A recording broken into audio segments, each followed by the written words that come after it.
Meu rosto tá sombrio desse lado, né? É um artifício do cinema, que eu tenho um segredo a esconder. Verdade. O segredo é que eu tô com bolhas de sabão. Aí, ó. A forma da água. E é com essa entrada bem bosta que a gente vai falar de um dos melhores filmes de 2018. If I told you about her, the princess without voice, what would I say?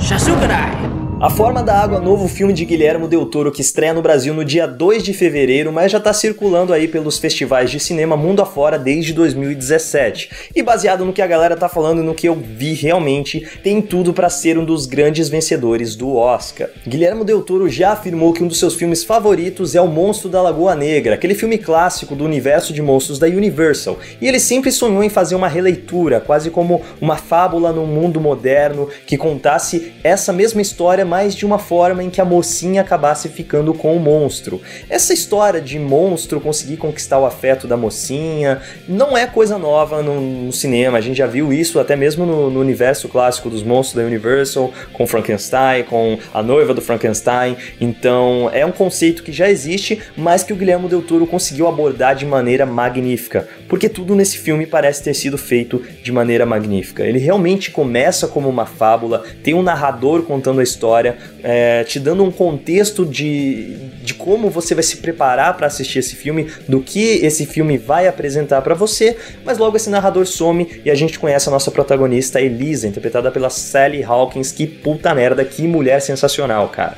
É muito engraçado porque ela não tem uma beleza hollywoodiana, não é nos padrões das mocinhas, das protagonistas que Hollywood vem entregando pra gente nos últimos anos, e até tem mudado isso de um tempo pra cá, mas ela é uma protagonista muito forte, que tem muitas expressões, e por se tratar de uma personagem muda, o uso das expressões ele é extremamente crucial nesse filme, e a Sally consegue fazer isso de maneira absurda, cara. Então, nas cenas em que ela tá com medo, nas cenas em que ela tá feliz, nas cenas em que ela tá mandando alguém se fuder, você consegue perceber essas nuances antes dela fazer os gestos, antes dela fazer a linguagem de sinais, no olhar dela, na expressão do rosto dela, você consegue sentir isso. E isso é muito bom pra essa história, porque justamente a gente tem uma fábula, um conto de fadas em que a gente tem uma humana se apaixonando por um monstro. E esse monstro é interpretado por Doug Jones, que é literalmente um monstro do cinema. O cara tá aí fazendo o papel de monstro, o papel de personagem atípico, de personagem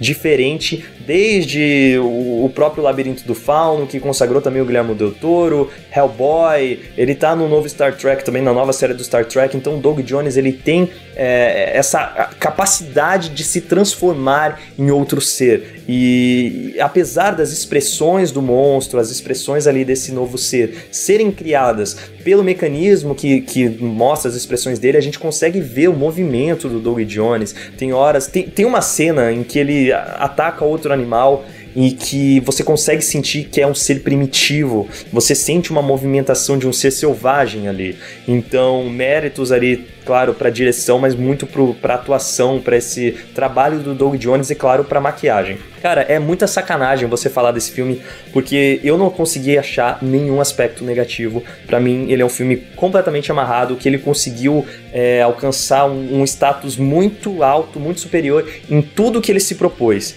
E isso é muito complicado, porque pra vocês que estão assistindo, que ainda não viram o filme, certamente vai gerar uma hype absurda. Vocês vão ficar naquela expectativa que talvez já esteja alta por tudo que esse filme carrega, né? É uma direção do Guillermo del Toro, que é um cara aí que tá... Ele não é nenhum novato, mas cada trabalho dele parece uma novidade, parece que ele tá se reinventando. E tem um elenco muito bom. A Octavia Spencer, a princípio parecia que ia ser um trabalho menor dela, porque ela é basicamente um alívio cômico ali. O que a Elisa não pode falar, a Octavia tá ali falando por ela, e ela fala muito, é uma personagem muito engraçada, e você fica naquela, não é possível que ela vai ser só um alívio cômico. Mas não é. Todo o personagem ali, por mais que ele seja só um alívio cômico, só o vilão, só o dono do cinema ali, eles tem uma significância muito grande dentro da história. Nenhum personagem tá ali à toa, nenhuma ação é feita à toa nesse filme. Tudo tá ali pra contar a história do jeito que ela precisa ser contada. Inclusive, fatos que são omitidos, fatos que não são contados. Então, por exemplo, a gente não sabe qual é a origem do monstro, a gente não sabe qual é o passado da Elisa. São situações, são coisas que são mostradas pontualmente no filme. Então é dito uma hora, ele veio da América do Sul, é dito, ela veio de tal lugar.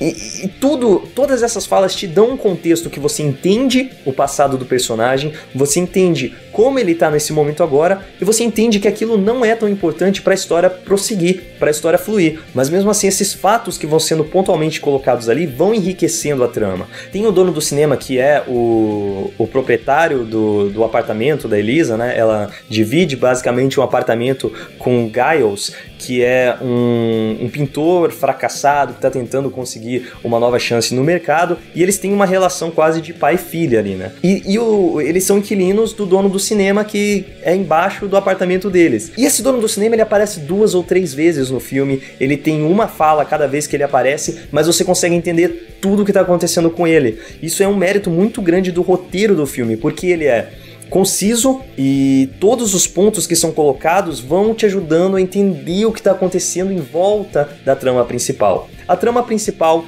é uma fábula, é um conto de fada, é o amor entre a Elisa e o ser e o monstro. É o amor entre a mocinha e o monstro. Mas em volta disso tem tantas questões que são pontuadas, que são colocadas, que você entende todo o contexto disso. O filme se passa nos anos 60, em um período de Guerra Fria, e em plena corrida espacial. Então os americanos acreditam que estudando esse monstro, dissecando ele, aprendendo com ele, eles vão ter alguma vantagem sobre os soviéticos. E é isso que eles querem tirar do monstro. Então quando a gente tá nas instalações militares, a gente tem a sensação de que tá assistindo um terror B dos anos 80, dos anos 90. Quando ela interage com o monstro, vira um romance, vira um filme francês, um filme cult.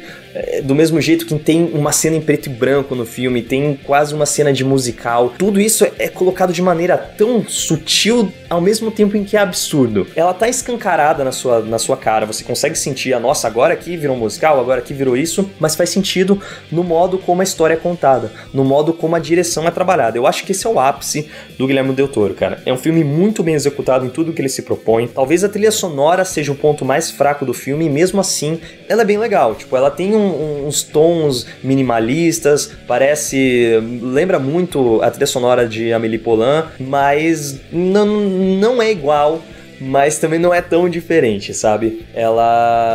O filme ele já começa com uma cara de filme cult. Parece que ele vai ser um filme cult, a narração, o jeito que a rotina da personagem é apresentada, mas ele vai tomando forma e no final eu acho que não dá nem pra dizer o que era um filme. Ele era um grande romance, é um grande conto de fadas moderno na visão do Guillermo del Toro, mas a visão do Guillermo del Toro não é nada fantasiosa do bom sentido. Ela é muito fantasiosa, claro, e isso é muito bom pra quem curte o trabalho dele, pra quem curte cinema, mas não é aquele conto de fadas com final feliz, aquele conto de fadas em que tudo acontece do jeito certinho. Principalmente porque o Guillermo del Toro tem um jeito muito bom de trabalhar violência.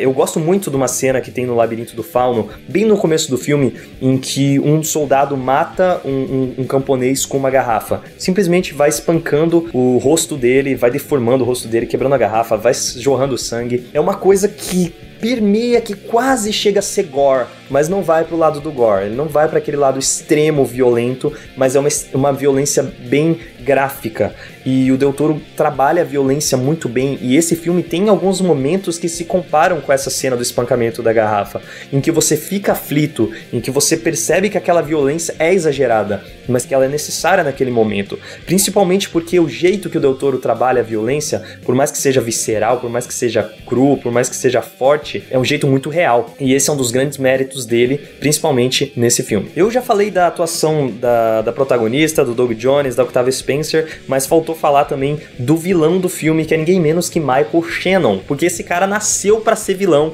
e eu acho que, tipo, quando ele era criança, o médico já tirou a criança, ele falou, é um menino, e ele vai ser vilão, porque o cara é um puta de um vilão, cara. Todo personagem que ele faz, por mais que ele faça um personagem que não seja vilão, você ainda fica, não, depois que acabou o filme ele fez alguma merda aí, ele matou alguém, porque ele tem cara de vilão, e no filme ele é um vilão absurdamente bem construído. Você sabe as motivações dele, você sabe o que transformou ele nesse vilão, e você entende, mas não concorda. Você sabe por que ele age daquele jeito, ele é um cara levado aos extremos, ele é um militar, ele sabe que tem cobrança em cima dele, e ele tenta manter aquela aparência do americano perfeito, que tem uma mulher bonita, que tem filhos que vão pra escola e tiram boas notas. Principalmente por se passar nos anos 60 e ser uma história de época, fica ainda mais escancarada essa visão do American Way of Life, do americano perfeito, de um cara que tem que ter uma vida perfeita e mostrar isso pra sociedade. Então ele se cobra muito, e todas as coisas que vão acontecendo com ele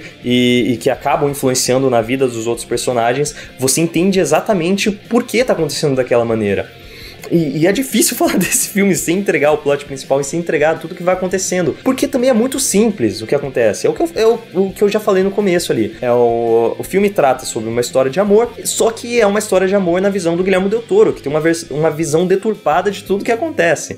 O trabalho visual tá muito bom, tanto na maquiagem, tanto no figurino, quanto no jogo de câmeras, quanto no estilo, na paleta de cores. Então tem momentos, o azulado que tá no filme inteiro, principalmente por causa da questão da água, a gente tem muitos tons de azul, muitos tons de verde, azul petróleo, quem assistiu o filme vai entender. E essa questão visual também é uma característica do Del Toro. Ele é um filme pálido em alguns momentos, desaturado, você consegue sentir isso, até dá uma sensação de estranheza em alguns momentos e te passa a sensação que o diretor quer que você sinta. Então, em momentos embaixo d'água, em momentos que o monstro tá no tanque, você consegue ficar claustrofóbico junto com ele. Planos mais abertos dão uma sensação de liberdade, um momento mais feliz, você também consegue sentir isso só pelo plano, só pela trilha sonora. Então, méritos e palmas aí pro Guillermo del Toro, que talvez seja uma das obras-primas dele, talvez até melhor do que o Labirinto do Fauno. Então, se você tava com a hype aí pra esse filme A Forma da Água, com certeza aumentei sua hype, mas eu acho que, mesmo indo com a expectativa elevada,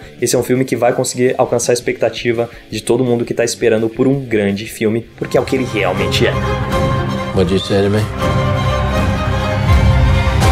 What did she say? What is she saying? She is saying thank you.